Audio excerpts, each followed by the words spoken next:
കേൾക്കാം. പ്ലീസ്. ഞാൻ പറയാം. ഇത് ആരും കൈപൊള്ളുമെന്ന് പേടിച്ചിട്ടല്ല, മര്യാദ പാലിക്കുകയാണ്. അടിയന്തരാവസ്ഥ കാലത്തൊഴികെ എക്സിക്യൂട്ടീവും പാർലമെൻറ്റും മര്യാദ പാലിച്ചിട്ടുണ്ട്. ആ കാലഘട്ടത്തിലാണ് മര്യാദ ലംഘിച്ചത്. പിന്നെ ഇവിടെ ഇപ്പോൾ പറഞ്ഞു വഖഫ് നിയമ ഭേദഗതി 1995 നിയമത്തിനെതിരെ കൊടുത്ത ഹർജികൾ ഇന്ന് വരെ പരിഗണിച്ചിട്ടില്ല. എന്നാൽ 2025 ഭേദഗതിക്കെതിരെയുള്ള ഹർജികൾ 10 ദിവസത്തിനുള്ളിൽ പരിഗണിച്ചു. ശരി, അതിൽ മാലിഫൈഡ് ഇൻറ്റൻഷൻ അട്രിബ്യൂട്ട് ചെയ്യുന്നില്ല, ദുരുദ്ദേശമൊന്നും പറയുന്നില്ല. പക്ഷേ justice delayed is justice denied. എത്ര വർഷം? How many years? 30 ഇയേഴ്സ്, 30 വർഷം.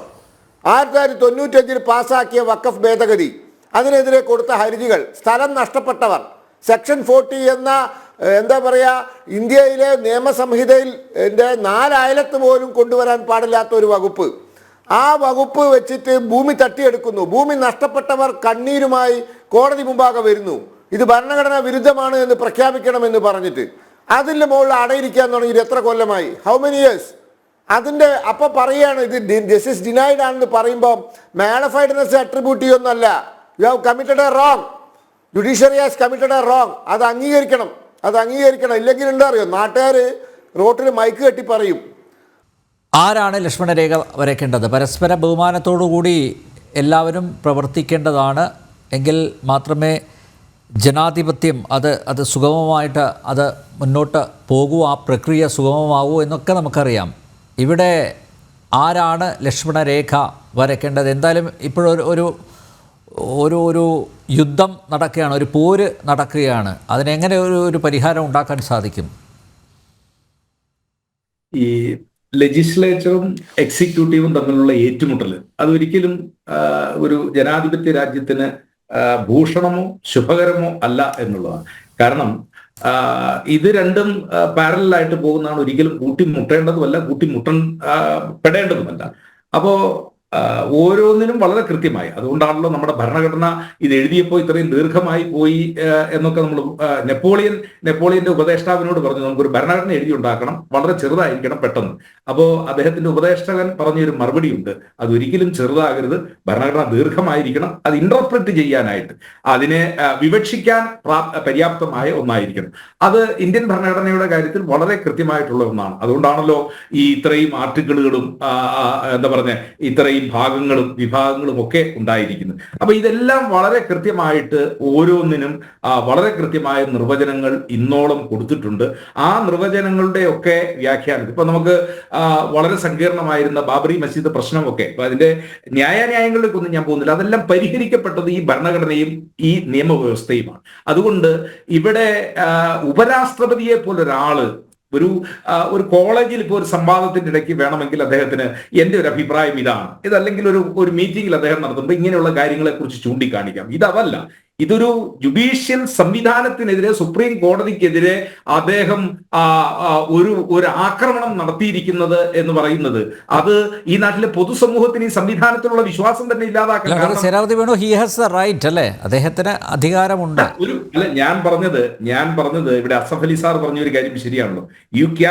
നിങ്ങൾക്ക് കോടതി ഉത്തരവുകളിലെ എന്താ പറഞ്ഞ ശരി തെറ്റുകളെ കുറിച്ച് നിങ്ങൾക്ക് ക്രിട്ടിസൈസ് ചെയ്യാം, പക്ഷെ അത് ഇന്ന ജഡ്ജി നടത്തിയത് കൊണ്ട് അത് തെറ്റായി പോയി എന്നതുപോലെ തന്നെ ഇവിടെ രാഷ്ട്രപതി കഴിഞ്ഞാൽ ഉപരാഷ്ട്രപതി, നമ്മുടെ രാജ്യത്തെ ഭരണഘടനാ പ്രകാരം സേനാപതി വേണു ഇപ്പൊ പുഴുക്കുത്തുകളായിട്ട് തന്നെ തുറന്നു കാട്ടേണ്ടേ? ഒരു സിസ്റ്റം ഉണ്ട്. ആ സിസ്റ്റത്തിന്റെ പോരായ്മകൾ ഉണ്ടായിരിക്കാം അല്ലെ? ഞാൻ തിരിച്ചൊരു ചോദ്യം ചോദിക്കട്ടെ. അതാണല്ലോ ആർട്ടിക്കിൾ 200 നിന്നാണല്ലോ ഇതിന്റെ എല്ലാം തുടക്കം. ഒരു അസംബ്ലി പാസ്സാക്കുന്ന ഒരു നിയമം അത് ഒപ്പിടാതെ 4-5 കൊല്ലം, കാരണം ഒരു ഗവൺമെന്റിന്റെ കാലാവധി എന്ന് പറയുന്നത് 5 വർഷക്കാലമാണല്ലോ, 4.25 വർഷക്കാലം അത് പിടിച്ചു വെക്കുന്ന ആ നടപടി,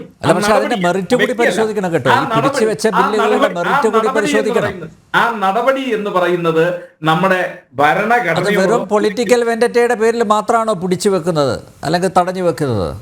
അതുകൂടെ നോക്കേണ്ടതല്ലേ? അപ്പൊ ഞാൻ ചോദിക്കുന്നത് ആ നിയമം വഴി ഏതെങ്കിലും രീതിയിലുള്ള സമാശ്വാസം കിട്ടേണ്ട ജനവിഭാഗങ്ങൾ ആളുകൾക്ക് വേണ്ടിയാണല്ലോ ഈ നിയമങ്ങളെല്ലാം പാസ്സാക്കുന്നത്. ആ നിയമം നടപ്പിലാക്കി കഴിയുമ്പോൾ അതിന്റെ ബെനിഫിഷ്യറിയോ സ്റ്റേക്ക് ഹോൾഡേഴ്സോ ആകേണ്ട ആളുകൾ 4.5 കൊല്ലമായിട്ട് അവർ കാത്തിരിക്കുന്നു, 4.25 കൊല്ലമായിട്ട് അവർ കാത്തിരിക്കുന്നു. ആ കാത്തിരിപ്പിനൊരു വിരാമം ഇട്ടുകൊണ്ടാണ് ബഹുമാനപ്പെട്ട സുപ്രീം കോടതി പറഞ്ഞിരിക്കുന്ന ഈ ടൈം ലിമിറ്റ്. നിങ്ങൾക്ക് ടൈം ലിമിറ്റിനെ ക്വസ്റ്റ്യൻ ചെയ്യാം.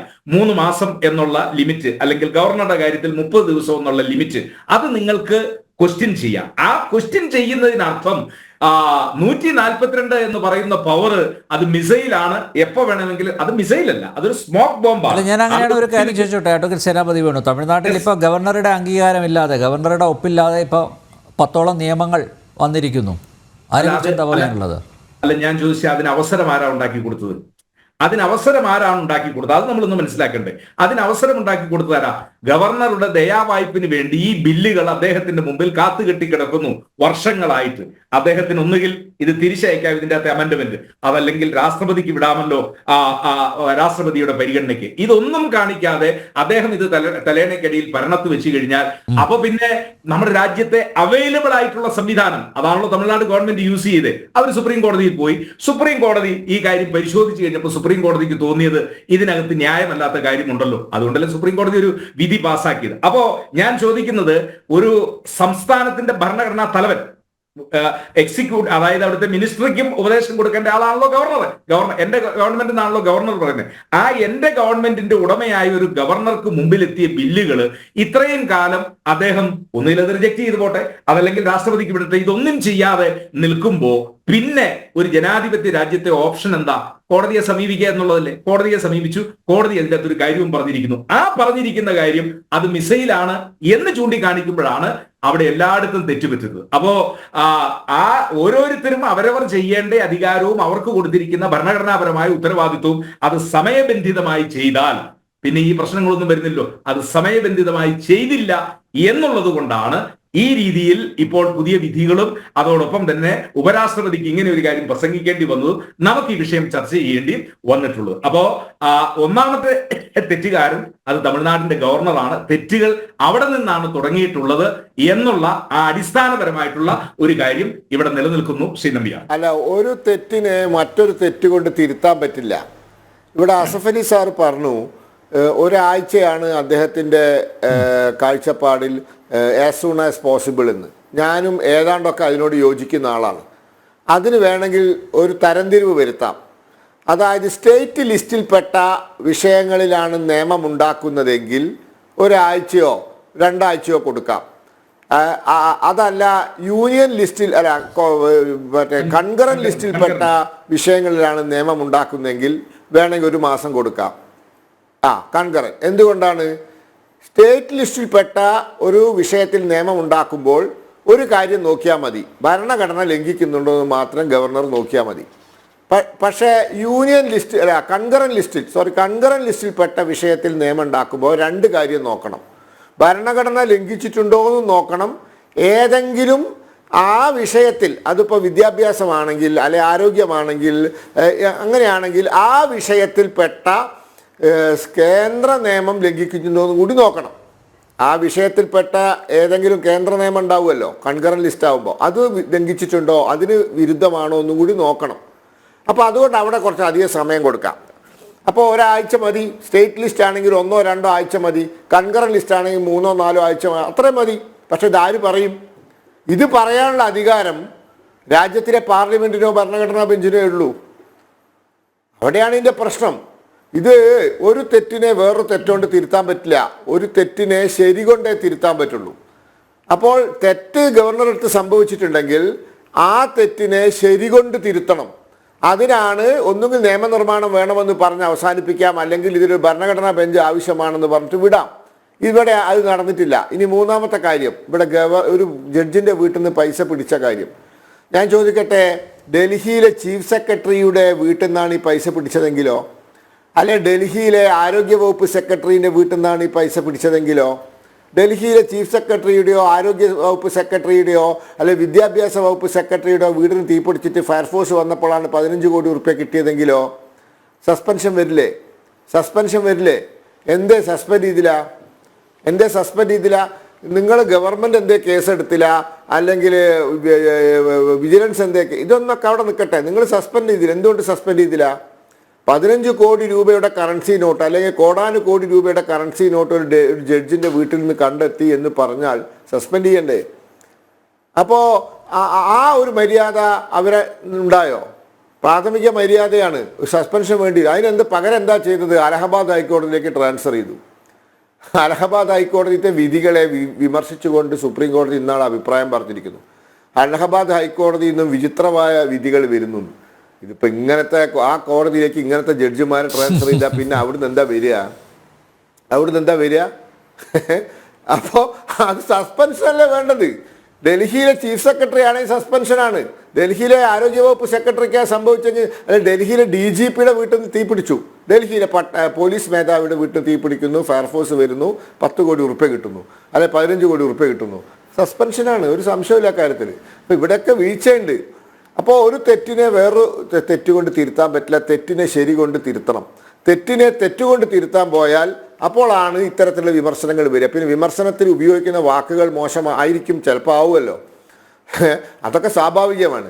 അപ്പോൾ അങ്ങനത്തെ വിമർശനങ്ങൾക്ക് വഴി കൊടുക്കണ്ട.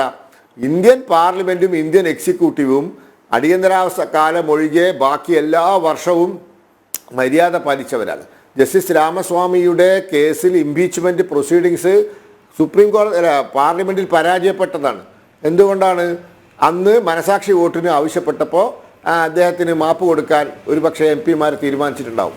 അദ്ദേഹത്തിൻ്റെ ഭാഗത്തുള്ള തെറ്റുകൾ പോട്ടെ, നമുക്ക് ക്ഷമിച്ചേക്കാമെന്ന് തീരുമാനിച്ചിട്ടുണ്ടാവും. എത്ര ഉയർന്ന ചിന്തയാണ് അന്നത്തെ പാർലമെൻറ്റ് അംഗങ്ങളുടെ ഭാഗത്തുനിന്നുണ്ടായത്? എത്ര ഉയർന്ന ചിന്തയാണ്! അപ്പോൾ അതൊക്കെ നമ്മൾ ഉൾക്കൊള്ളണം. അവിടെയൊക്കെ മര്യാദ ഉണ്ടായിട്ടുണ്ട്. ഒരു കാലത്തൊഴികെ ബാക്കി എല്ലാ കാലത്തും എക്സിക്യൂട്ടീവും പാർലമെൻറ്റും മര്യാദ പാലിച്ചിട്ടുണ്ട്. ഇവിടെ ആ മര്യാദ പാലിക്കാതെ വരുമ്പോഴാണ് വിമർശനങ്ങൾ വരുന്നത്. അപ്പോൾ വിമർശനങ്ങളെ വിമർശിക്കാൻ പോയിട്ട് കാര്യമല്ല. വിമർശനങ്ങളുടെ കാരണമായ അതിൻ്റെ പിന്നിലെ കാരണങ്ങളെ കണ്ടെത്തി തിരുത്താൻ ശ്രമിക്കുക എന്നുള്ളതാണ്. ഇവിടെ റിവ്യൂ പെറ്റീഷൻ ഫയൽ ചെയ്യും, ഈ തമിഴ്നാട് ഗവർണർ തന്നെ ഫയൽ ചെയ്യും എന്നാണ് ഞാൻ മനസ്സിലാക്കുന്നത്. അങ്ങനെയാകുമ്പോൾ ആ പ്രശ്നം പരിഹരിക്കപ്പെടും. കൂടുതൽ വിവാദങ്ങളില്ലാതെ പരിഹരിക്കപ്പെടട്ടെ. പണ്ട് ഓർമ്മയുണ്ടല്ലോ 4 ജഡ്ജിമാർ പത്രസമ്മേളനം നടത്തിയത്, അല്ലേ? ദീപക് മിശ്രയ്ക്കെതിരെ 4 ജഡ്ജിമാർ പത്രസമ്മേളനം നടത്തി. രഞ്ജൻ ഗൊഗോയ്. അന്ന് പ്രധാനമന്ത്രി നരേന്ദ്രമോദിജി എന്താ പറഞ്ഞത്? ഇന്ത്യൻ ജുഡീഷ്യറിക്ക് ഉള്ളിലുള്ള പ്രശ്നങ്ങൾ പരിഹരിക്കാനുള്ള പക്വത, ഇന്ത്യൻ ജുഡീഷ്യറിയുടെ ഉള്ളിലുള്ള പ്രശ്നങ്ങൾ പരിഹരിക്കാനുള്ള പക്വത ഇന്ത്യൻ ജുഡീഷ്യറിക്കുണ്ട്. ആരും ഇടപെടണ്ട എന്നാണ് പറഞ്ഞത്. അന്ന് ഇവിടെ കുറേ രാഷ്ട്രീയക്കാർ ചാടിക്കേറി അഭിപ്രായം പറഞ്ഞു. നരേന്ദ്രമോദി എന്താ പറഞ്ഞത്? നിങ്ങളാരും ഇടപെടണ്ട, അവരെ ഉള്ളിലത്തെ പ്രശ്നം അവർ പരിഹരിക്കും, അതിനുള്ള പക്വത അവർക്കുണ്ട് എന്ന്. അപ്പോൾ അത്ര എന്താ പറയുക, ഉന്നതമായ നിലയിലാണ് പ്രധാനമന്ത്രി ജുഡീഷ്യറിയെ കണ്ടത്. അപ്പോൾ ഈ പ്രശ്നങ്ങളൊക്കെ അവർ തന്നെ പരിഹരിക്കട്ടെ. വേറെ പുറത്തുനിന്നുള്ള വിമർശനങ്ങൾക്ക് അവസരം കൊടുക്കണ്ട എന്നാണ് പറയാനുള്ളത്.